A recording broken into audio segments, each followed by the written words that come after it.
Hello and नमस्कार, मैं हूं प्रशांत और ये है आपकी इकोनॉमी का लेक्चर नंबर 14 जिसमें हम करेंगे डिमिनिशिंग मार्जिनल यूटिलिटी। सिंपल सीधी भाषा में बात करें तो डिमिनिशिंग मार्जिनल यूटिलिटी का मतलब होता है कि आप किसी भी कमोडिटी का जब लगातार कंजम्पशन करते हैं तो उसकी सेटिस्फाइंग पावर जिसके लिए आप उस कमोडिटी को खरीद रहे हैं वो पावर उसकी धीरे धीरे खत्म होती चली जाती है। आप आइसक्रीम खाते हैं, आप पहली आइसक्रीम से जो टेस्ट आपको मिलता है आप सेकेंड आइसक्रीम खाने पर आपको वो टेस्ट नहीं मिलता अगर आप आइसक्रीम को लगातार खा रहे हैं। तो दोस्तों आज की इस क्लास में हम समझेंगे diminishing marginal utility. Diminishing marginal utility दुनिया के सभी प्रोडक्ट पर अप्लाई होता है। कमाल की बात है ना। अब क्यों अप्लाई होता है इसके बारे में हम अजम्पशन पढ़ेंगे इस क्लास में कि क्या क्या वो अजम्पशन है जिन बातों को मान लेना चाहिए कि ऐसा होना जरूरी है, तभी हर प्रोडक्ट पर डिमिनिशिंग मार्जिनल यूटिलिटी का लॉ अप्लाई करेगा। अब बात करते हैं कि क्या डिमिनिशिंग मार्जिनल यूटिलिटी का कोई एक्सेप्शन होता है, यानी कि दुनिया में हर प्रोडक्ट पे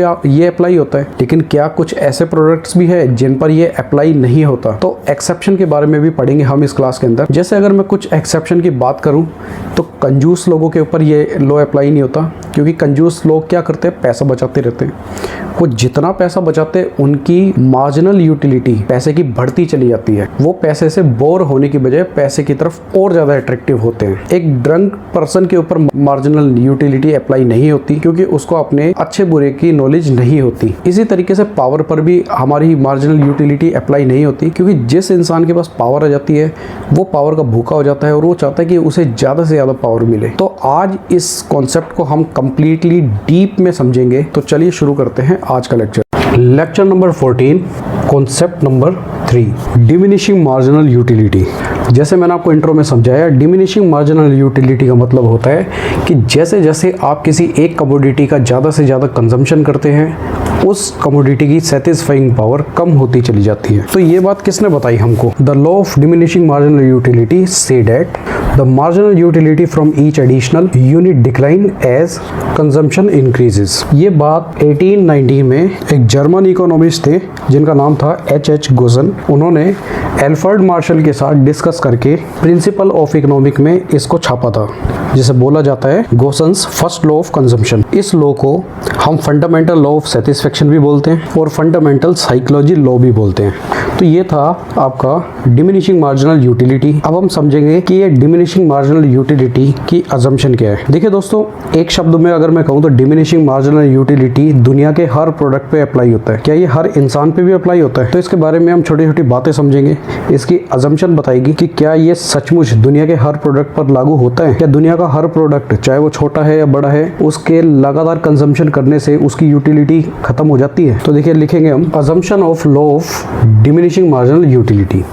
इसकी पहली अजम्पशन है कार्डिनल मेजरमेंट ऑफ यूटिलिटी। मतलब ये कि आप अपनी यूटिलिटी को नंबर्स में नापेंगे, आप अपनी यूटिलिटी को कंपेयर नहीं करेंगे। Satisfaction measured in quantitative terms such as 1 2 3 4, यानी कि यहाँ पे आप कार्डिनल का यूज करेंगे, ऑर्डिनल अप्रोच को बिल्कुल भूल जाएंगे।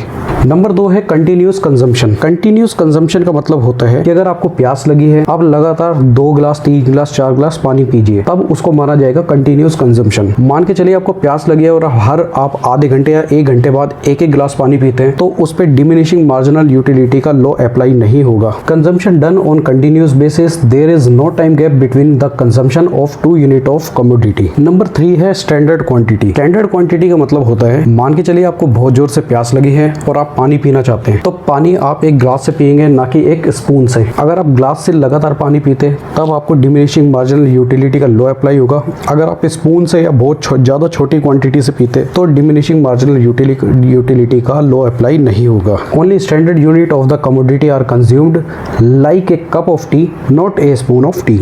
चौथी असम्पशन आती है रेशनल कंज्यूमर, जिसका मतलब होता है एक कंज्यूमर में इतना दिमाग होना चाहिए कि वो मेज़र कर सके, कैलकुलेट कर सके, कंपेयर कर सके अपनी सभी यूटिलिटी को जो वो हर बार अपनी कमोडिटी को कंज्यूम करने में ले रहा है। Consumer who can measure, calculate and compare the utility of different commodities.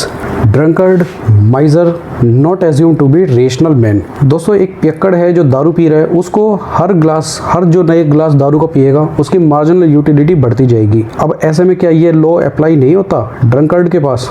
दोस्तों लो तो अप्लाई होता है, लेकिन एक ड्रंकर्ड को रेशनल कंज्यूमर नहीं माना जाता, इसलिए उसके ऊपर ये लो अप्लाई नहीं होगा। इसी तरीके से माइजर का मतलब होता है कंजूस। जो इंसान कंज्यूम होता है वो पैसा बचाने में ज़्यादा विश्वास करता है, वो जब भी पैसा बचाएगा उसकी मार्जिनल यूटिलिटी बढ़ती जाएगी। तो माइजर को भी इसके अंदर शामिल नहीं किया गया, क्योंकि माइजर भी एक रेशनल मैन नहीं है। फिफ्थ पॉइंट है independent utility. All commodities consumed by a consumer are independent. MU of one commodity has no relation with MU of another commodity. देखिए दोस्तों, अगर एक कंज्यूमर अपनी मार्जिनल यूटिलिटी को दूसरी मार्जिनल यूटिलिटी से कंपेयर करने लग जाए, तो ऐसे में डिमिनिशिंग मार्जिनल यूटिलिटी का लो अप्लाई नहीं होगा, क्योंकि फिर कंज्यूमर वही बात बोलेगा कि चाय कॉफ़ी से बेटर है, तो हम चाय को कम यूटिलिटी और कॉफ़ी को ज़्यादा यूटिलिटी क्यों दें। Utility of T R independent utility of coffee. Six assumption है फिक्स इनकम एंड प्राइस।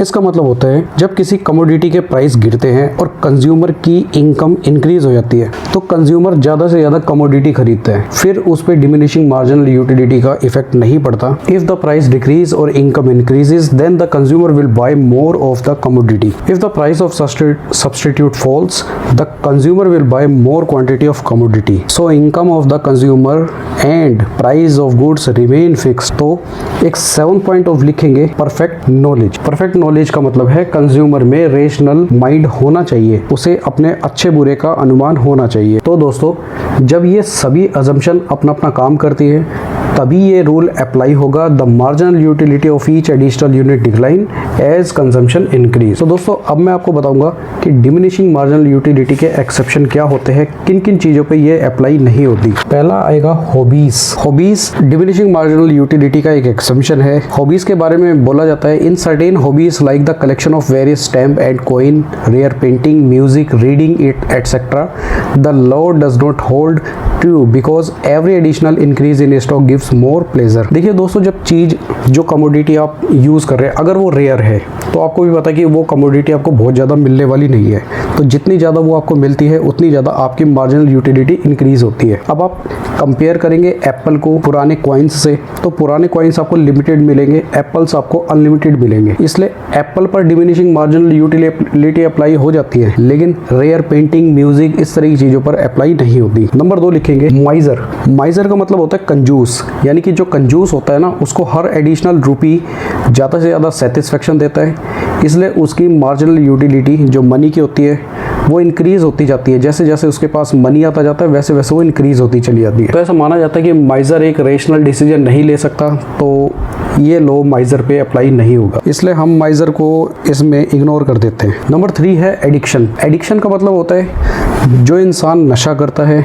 उसको अपने नशे में सबसे ज़्यादा मज़ा आने लग जाता है। वो जब नशा करता जाता है उसका मार्जिनल यूटिलिटी उसकी बढ़ती चली जाती है, तो ऐसे में ये वॉयलेट करता है रैशनलिटी को, तो हम इस पर भी ये रूल अप्लाई नहीं करेंगे। नंबर 4 पे आता है पावर, सत्ता का नशा। सबको पता है जिस इंसान के पास पावर आ जाती है ना, तो वो पावर का भूखा हो जाता है। जितनी ज़्यादा पावर मिले वो उतना ज़्यादा उसका भूखा हो जाता है। यहाँ मार्जिनल यूटिलिटी काम नहीं करती, इसलिए ऐसा माना जाता है कि पावर भी रैशनलिटी के अजम्पशन को वॉयलेट करता है। 5th पे हम लिखेंगे मनी। डिमिनिशिंग मार्जिनल यूटिलिटी का लो मनी पर अप्लाई नहीं होता, क्योंकि मनी एक एक्सचेंज है जिससे आप अपनी सेटिस्फेक्शन पूरी कर सकते हैं, लेकिन मनी की मार्जिनल यूटिलिटी पुअर के लिए ज़्यादा होती है, रिच के लिए कम होती है।